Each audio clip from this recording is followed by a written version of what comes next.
Hey guys, what's up? In this tutorial we're going to reveal to you how you can replace images you add into your diagrams and documents on Google Drawings. So let us get started. So let's assume, for instance, I inserted an image like this. In this case, that's the channel logo for demonstration purposes.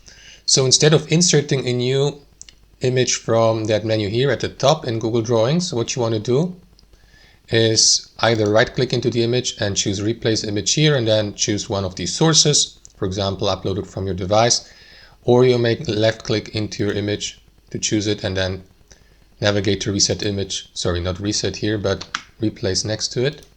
And again, choose one of these options. So if you'd like to keep the exact same position here, for instance, let's assume your image or photo is already connected with other parts of your diagram through these connectors and you'd like to keep that set up for the inserted image without positioning it through that menu, you can replace it and choose one of these options, and then it will replace the previous image with the same connectors, with the same position, formatting, and so on and so forth, guys. And that's how it works.